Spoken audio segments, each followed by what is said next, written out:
Somebody say, ooh. Romans is known as one of the most pessimistic and optimistic books in the Bible. And that much is true. Romans 1:18, it says, for the wrath of God is revealed from heaven against all ungodliness and unrighteousness of men who hold the truth in unrighteousness. Marriage is legal in this country for two men to come to an altar and get married. But when you look at Romans 1:18, it says, for the wrath of God is revealed from heaven against all ungodliness and unrighteousness of men who hold the truth in unrighteousness. Right. Just because laws have been passed to endorse things, it doesn't mean that heaven has lined up what the world is now saying is just right and true. Right. And we must lead our ministries and our families, our churches, and our relationships with this in mind. Verse 19 says, because that which may be known of God is manifest in them, for God hath showed it unto them.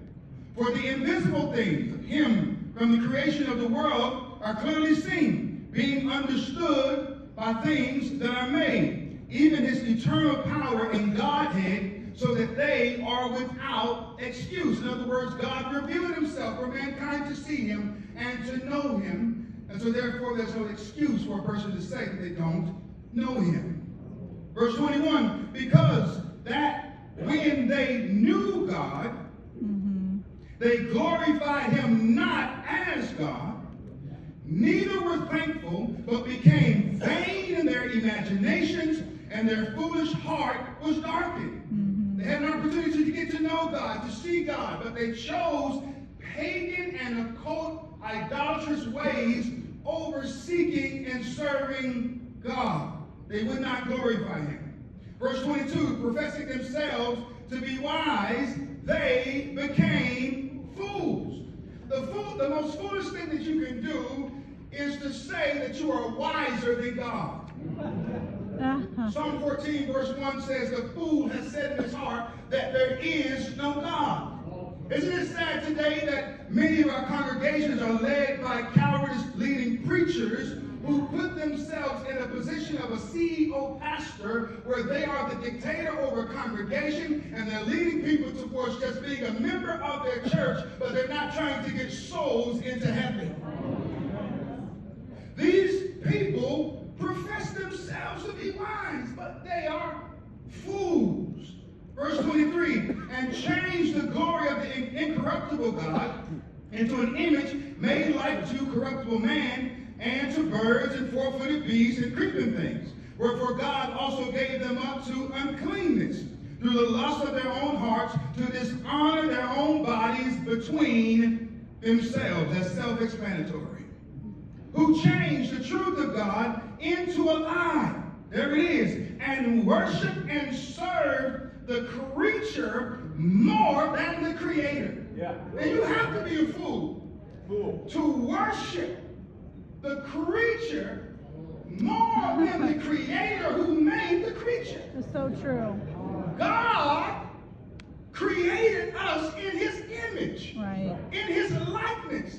Now you are foolish to now worship the creature, but then give the hand to the creator. Right. Hear me today. The Bible says that let God be true and every man a liar. Right. We lose our way when we begin to worship ourselves and worship people, but yet and still we give no time and reverence and space for a holy, righteous, and just God. Right.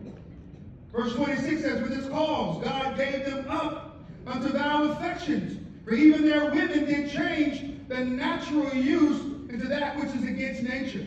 And likewise, the men, leaving the natural use of the woman, burning their lust one toward another, men with men, working that which is unseemly, and receiving in themselves the recompense of their error that was meet. They wanted it and they got it, the Bible says. Right. They wanted error, so God gave them exactly what they wanted. Verse 28, and even as they did not like to retain God in their knowledge, God gave them over to a reprobate mind to do those things which are not convenient. To be reprobate means to be useless and worthless. It means to have a mind that has no good intent or purpose. It's a reprobate mind. Right. I can list a whole slew of people today who have reprobate minds. Part of the reason why we can't get anything accomplished in Congress is because of reprobate minds. I'm talking to someone today. Woo! We have people who campaign on being pro-life and campaign on wanting to close the border, campaign on wanting to expose the lies of what's going on in our country, but when they get to office, they don't change anything because they have reprobate minds. Yes. And they've been bought. Yes. Wow.